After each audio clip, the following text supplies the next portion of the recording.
तुलसी लक्ष्मी नारायण भगवान की जय।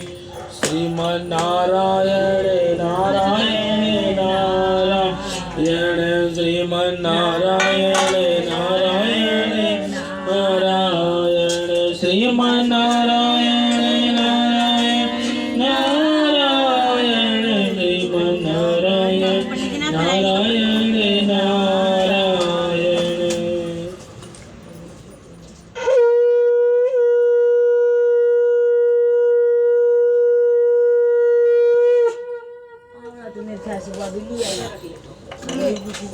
श्री लक्ष्मी नारायण भगवान की जय।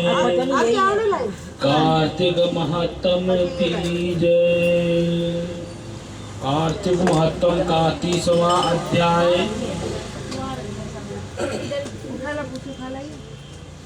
श्रीमन नारायण नारायण नारायण लक्ष्मी नारायण नारायण नारायण लक्ष्मी नारायण नारायण नारायण श्रीमन नारायण नारायण नारायण।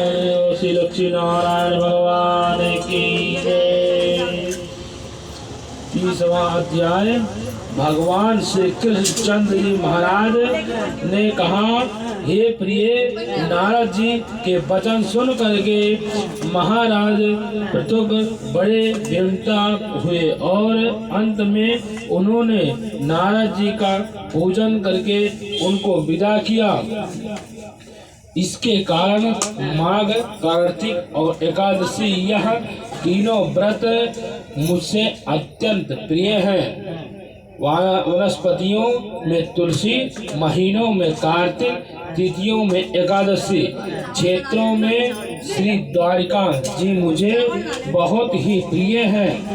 जो प्राणी जितेंद्रिय होकर के इनका सेवन करता है वह यज्ञ करने वाले प्राणियों से भी मुझे अधिक प्रिय होता है। जो प्राणी विधि विधान से इनकी पूजा सेवा करते हैं उनके अनुग्रह से ही सभी पाप दूर हो जाते हैं। भगवान श्री कृष्ण चंद्र जी महाराज के वचन सुन करके सत्यभामा ने कहा, हे नाथ, आपने यह तो बहुत बड़ी बात बताई है। यह आश्चर्यजनक है कि दूसरे के लिए पुण्य के फल से कलाहल की मुक्ति हो गई। यह प्रभावशाली कार्तिक मास आपको अत्यंत प्रिय है, जिसे पति द्रोह का पाप केवल स्नान के पुण्य से ही नष्ट हो जाते हैं। दूसरे प्राणी द्वारा किए गए हुए पुण्य उनके देने से कैसे मिल जाता है, यह आप मुझे बताइए। इस पर भगवान श्री कृष्ण चंद्र जी महाराज ने कहा, बिना दिए हुए पुण्य और पाप जिस कर्म द्वारा मिलता है सो आप सुनो। सतयुग में देश ग्राम कुलों का दिया हुआ पुण्य यह पाप मिलता है, किंतु कलयुग में केवल कर्ता को ही पाप और पुण्य का फल भोगना पड़ता है। संसर्ग न करे पर भी यह व्यवस्था कही गई है और संसार जैसा पाप वह पुण्य दूसरे को कैसे मिलते हैं उसकी व्यवस्था भी है। पढ़ना और यज्ञ करना और एक साथ भोजन करने से पाप पुण्य का आधा आधा फल मिल जाता है। एक आसन पर बैठने तथा एक सवारी पर चढ़ने से सांस के आने जाने से पुण्य व पाप का चौथा भाग प्राणियों पात्र में ही मिलता है। स्पर्श करने, भोजन करने या दूसरे की स्तुति करने से पुण्य और पाप का छठवां भाग मिलता है। दर्शन करने, सुनते या धन्य ध्यान करने से ही मनुष्य को पुण्य का पाप का 10वां अंश मिलता है। की निंदा, चुगली और धिक्कार करने से उसका 100वां भाग मिलता है। पुण्य करने वाले मनुष्यों जो कोई सेवा करता है उसका सेवा भाग लेता है और अपना पुण्य उसे देता है। स्त्री, नौकर और शिष्य के अतिरिक्त जो कोई मनुष्य दूसरे से सेवा करवा करके उसको पैसा नहीं देता है, वह सेवक उससे पुण्य का भागी हो जाता है।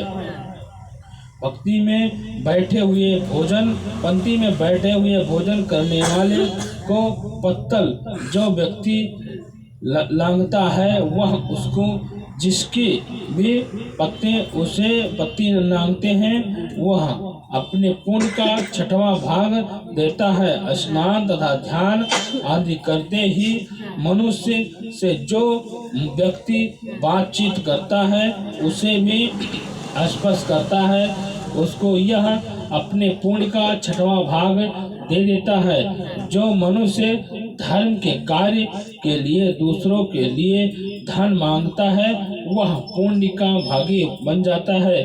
ठीक उसी प्रकार जिस प्रकार दान करने वाला पुण्य का भागी होता है, जो मनुष्य धर्म का उपदेश करता है उसके पश्चात से वह स्वतः से याचना करता है, वह अपने पुण्य का 6वां भाग उसे दे देता है।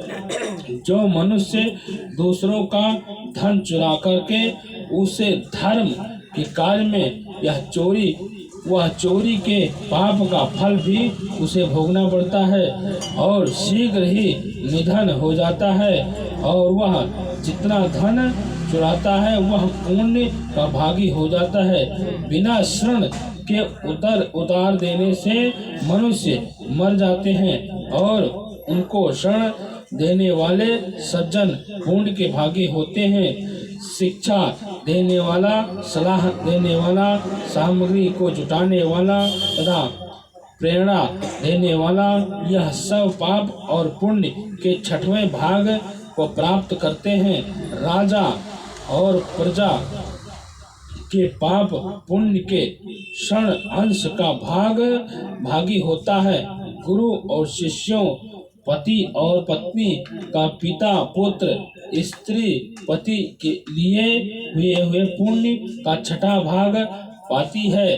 पति को प्रसन्न रखने वाली आज्ञाकारी स्त्री पति के लिए हुए पुण्य का आधा हिस्सा ले लेती है। जो पुण्य आत्मा पराये लोगों को दान करता है वह उनके पुण्य का 6वां भाग प्राप्त होता है। जीविका देने वाला मनुष्य जीविका ग्रहण करने वाले मनुष्यों को पुण्य के 6वें भाग को प्राप्त होता है।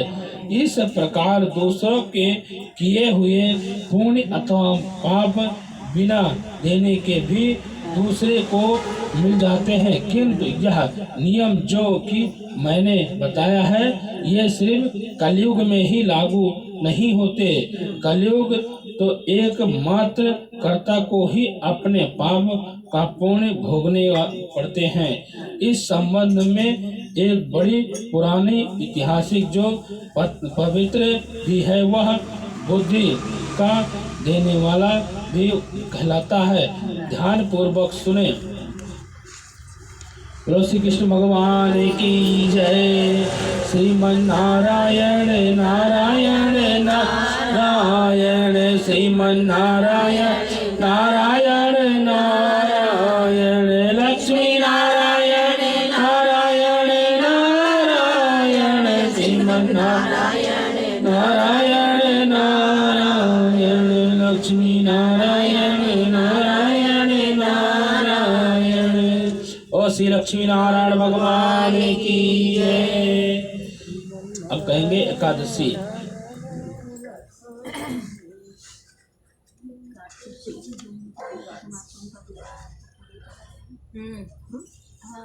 हरि प्रबोधनी एकादशी। बोलो श्री कृष्ण भगवान की जय। श्री ब्रह्मा जी बोले, हे मुनि श्रेष्ठ, अब आप पापों को हरने वाली पुण्य को और मुक्ति देने वाली एकादशी का महत्व सुनाइए। जो पृथ्वी पर गंगा की महत्व और समुद्रों में तथा तीर्थों में का प्रभाव तभी तक है जब तक कार्तिक मास के देव प्रबोधनी एकादशी तिथि नहीं आती है।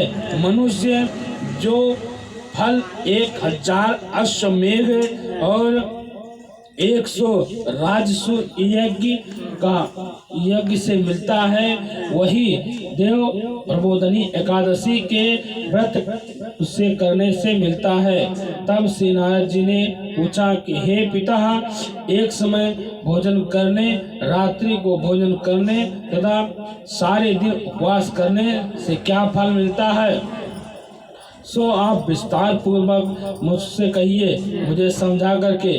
ब्रह्मा जी बोले, हे पुत्र, एक बार भोजन करने से 1 जन्म और रात्रि को भोजन करने से 2 जन्म तथा पूरा दिन उपवास करने से 7 जन्मों के पाप नष्ट हो जाते हैं। जो मनुष्य जो वस्तु त्रिलोकी में ना मिले सके वही दिखाई ना देवे और सके और वही हरि प्रबोधनी एकादशी से प्राप्त होती है। मेरु और मद्राचल के समान भारी पाप भी नष्ट हो जाते हैं तथा अनेक जन्म में किए हुए पाप समूह क्षण भर में ही भस्म हो जाते हैं।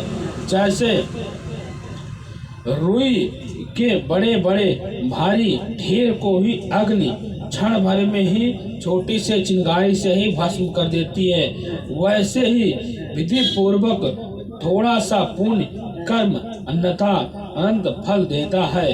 परंतु विधि रहित चाहे अधिक किया हो जाए तो भी उसका फल कुछ नहीं मिलता है। संध्या न करने वाले नास्तिक, वेद निदिन और धर्म शास्त्र को दूषित करने वाले मूर्ख, दूसरे की स्त्री का अपहरण करने वाले पापी, कर्मों से सदैव लगे रहते हैं, वह धोखा देने वाले ब्राह्मण अथवा शूद्र पार और स्त्री गमन करने वाले तथा ब्राह्मणी से भोग करने वाले यह चंडाल के समान होते हैं। जो विधवा अथवा साधक ब्राह्मणी से भोग करते हैं वह अपने कुल को नष्ट कर देते हैं। पार स्त्री गमी से संतान नहीं रहती है अथवा उनके पूर्वजन के संचित सब अपेक्ष कर्म नष्ट हो जाते हैं। जो गुरु और ब्राह्मण से अहंकार युक्त बात करते हैं वह भी धन और संतानहीन हो जाते हैं। भ्रष्टाचारी करने वाले, चांडाली से भोग करने वाले, वह दुष्टि से करने वाले और सेवा करने वाले, जो चीज मनुष्य की सेवा करते हैं, यह संगीत करते हैं, वह सब पाप हरि प्रबोधनी एकादशी व्रत करने से नष्ट हो जाते हैं। जो मनुष्य अपने अपने मन में हरि प्रबोधनी एकादशी के व्रत को करने या संकल्प मात्र करते हैं, उनको 100 जन्मों के पाप नष्ट हो जाते हैं। जो स्त्री को जो रात्रि को जागरण करते हैं, उनकी अपनी आने वाली 10,000 पीढ़ियों स्वर्ग में वास करती हैं। नरक के दुखों को छोड़ करके प्रस्थान के साथ, प्रसन्नता के साथ, सूत्र सहित हो करके वह विष्णु लोक को जाते हैं। ब्रह्म हत्या आदि महान पाप भी इस व्रत के प्रभाव से नष्ट हो जाते हैं। जो फल समस्त तीर्थों में स्नान करते हैं, गौशौण और भूमि का दान करते हैं, वह भी करने का फल वही पा जाते हैं। इस एकादशी के रात्रि को जागरण से मिलते हैं वो मुनि सतयुग इस संसार में अपने उसी मनुष्य का जीव सफल होता है जिसने हरि प्रबोधनी एकादशी का व्रत किया है। इस संसार में जितने भी तीर्थ उनके स्नान दान फल इस व्रत से मिलते हैं, अथवा और सब कर्मों को त्याग करके भगवान के ग्रंथार्थ के कार्तिक शुक्ल पक्ष हरिप्रबोधिनी एकादशी का व्रत करना चाहिए। वही ज्ञान तपस्वी तथा जितेंद्रिय और उसी को भोग तथा मोक्ष प्राप्त होते हैं जिसने हरि प्रबोधिनी एकादशी व्रत किया है। यह विष्णु को अत्यंत प्रिय मोक्ष के द्वारा होता है और बताने वाली तथा उनके तत्व का ज्ञान देने वाले जिसने एक बार भी इस व्रत को किया है मोक्ष का अधिकारी हो जाता है। मन क्रम वचन तीनों प्रकार से पाप इस रात्रि को केवल जागरण करने से नष्ट हो जाते हैं। हरि प्रबोधिनी एकादशी के दिन जो मनुष्य भगवान के प्रार्थना और स्नान और दान तप यज्ञ आदि करते हैं वह अपेक्षा पूर्ण को प्राप्त होते हैं। हरि प्रबोधिनी एकादशी के दिन व्रत करने से मनुष्य के फल सौयवन और बुद्धि स्थल में किए हुए गए समस्त पाप नष्ट हो जाते हैं। इस एकादशी को रात्रि में जागरण का फल चंद्र सूर्य ग्रहण के समान स्नान करने वाले 1000 गुना अधिक होता है। अन्य कोई पुण्य इसके समान व्यर्थ है और जो मनुष्य हरि प्रबोधिनी एकादशी का व्रत नहीं करते हैं उनके सब पुण्य व्यर्थ हैं।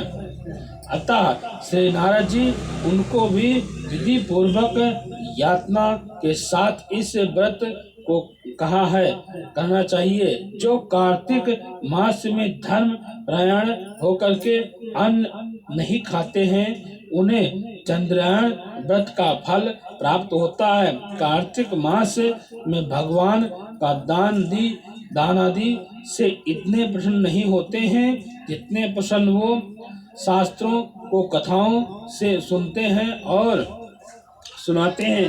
कार्तिक मास में जो भगवान विष्णु की कथा का एक आधा श्लोक भी पढ़ते हैं सुनते हैं वह उनके 100 गांवों का दान प्राप्त होता है। अतः अन्य कर्मों को छोड़ करके कार्तिक मास में मेरे सन्मुख बैठ करके मेरी कथा पढ़नी या सुननी जो वो कल्याणकारी होते हैं। कार्तिक मास में हरि कथा करते हैं वह सारे कुटुंबी का क्षण मात्र में ही उद्धार कर देते हैं। शास्त्रों की कथा करने और सुनने से 10,000 यज्ञों का फल मिलता है।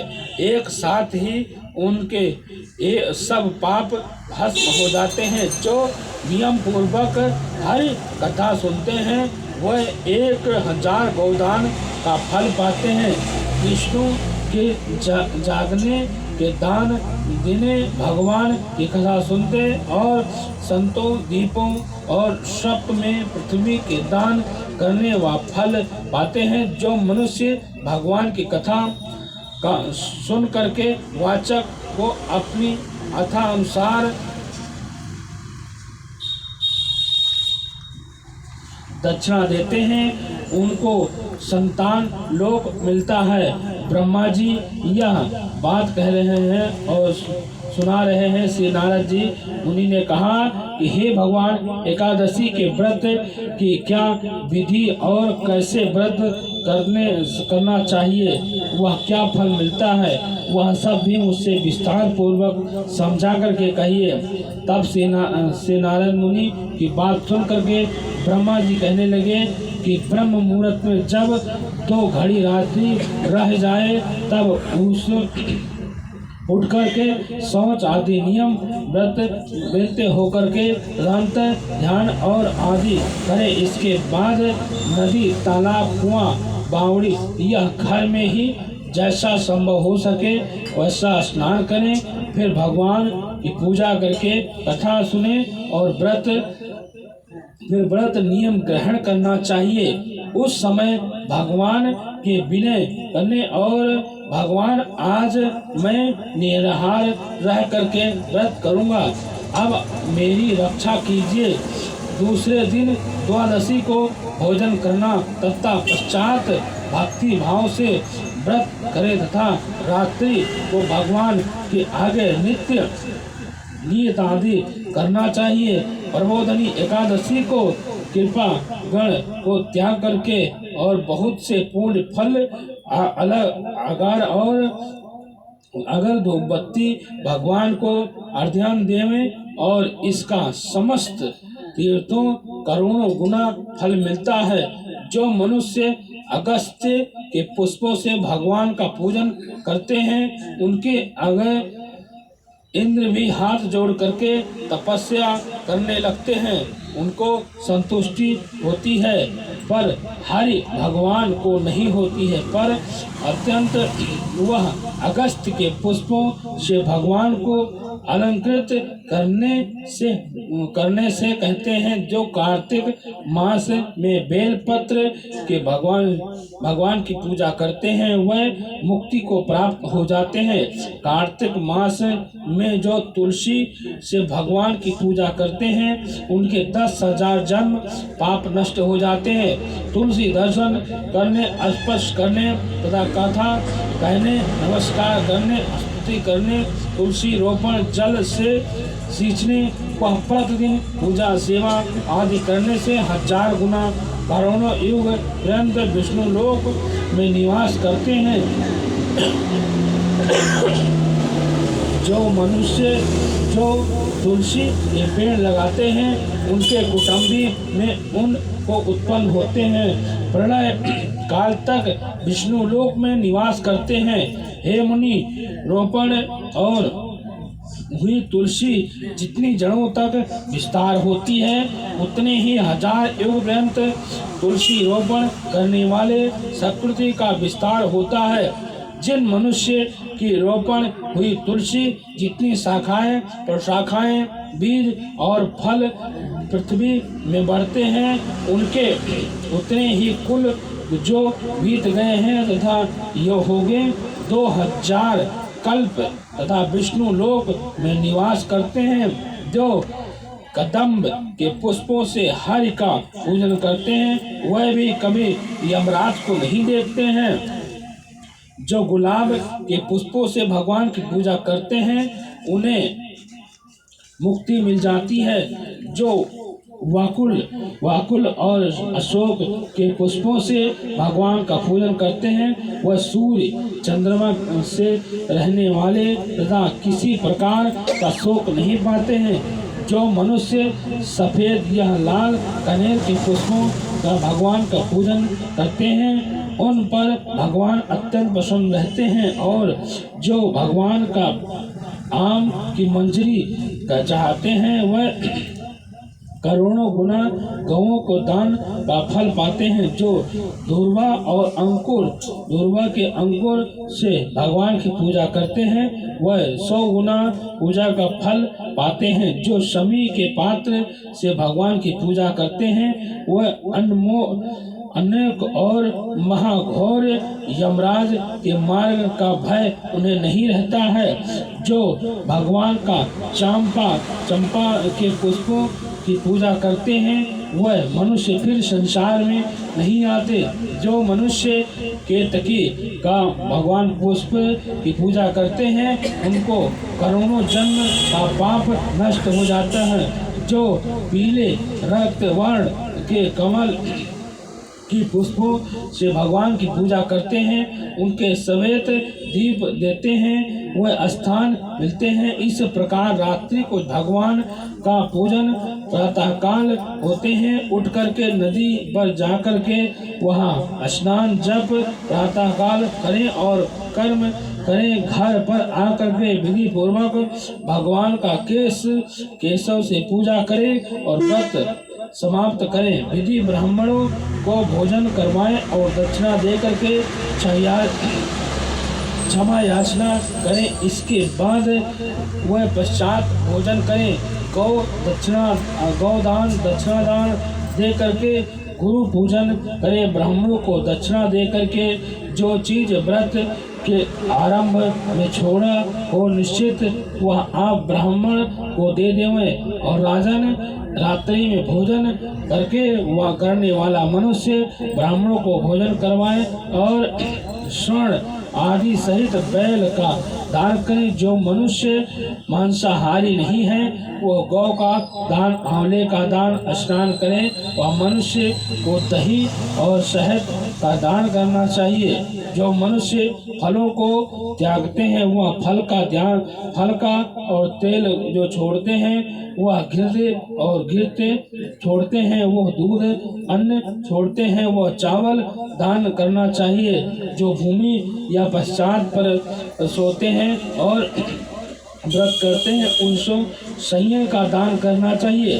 तुलसी सब सामग्री सहित देना चाहिए। पत्ते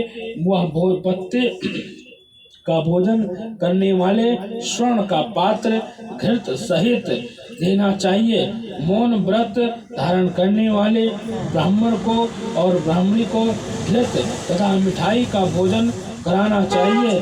बाल रखने वाले को दर्पण, जूता छोड़ने वाले को एक जोड़ी जूता, लवण और त्याग वाले को शक्कर दान देना चाहिए। मंदिर में दीप जलाने वाले को, नियम देने वाले को और व्रत संबंधी और व्रत तंबा और स्वर्ण के पात्र व घृत का बत्ती रख करके विष्णु ब्राह्मण और दान देना चाहिए। एकांत व्रत 8 कलश वस्त्र और स्वर्ण के अंकुर करने दान करना चाहिए। यदि यह भी ना हो सके तो इसके अलावा मैं ब्राह्मण का सत्कार और व्रतों से सिद्धि देने वाले कहलाते हैं। इस प्रकार ब्राह्मण को प्रणाम करके विदा करें। इसके पश्चात स्वयं भी भोजन करें। जिन वस्तुओं को चतुर्मास में छोड़ा हो वह वस्तु संबंधी और अर्थात ग्रहण कर लेना चाहिए। हे राजन, जो बुद्धि मन इस प्रकार चतुर्मास व्रत निमित्त संबंध और नहीं होते हैं वह करते हैं वो कृत्या हो जाते हैं और फिर उनका जन्म नहीं होता है। यदि व्रत भ्रष्ट हो जाए तो व्रत करने वाला अंधा या कोढ़ी हो जाता है। भगवान कृष्ण कहते हैं कि हे राजन, जो तुमने पूछा है वह सब मैंने बता दिया है। इस कथा को पढ़ने या सुनने से गौदान का फल प्राप्त होता है। इस प्रकार एकादशी का महत्व का 24वां अध्याय समाप्त हुआ। फलहार इस दिन कंचरे का सागर लिए और हाथ है कंचरा, मेवा, दूध और दही, सिंगारा, आलू तथा फल आदि लिया जा सकता है। बोलो श्री कृष्ण भगवान की जय। श्रीमन नारायण नारायण नारायण, श्रीमन नारायण नारायण नारायण। और श्री लक्ष्मी नारायण भगवान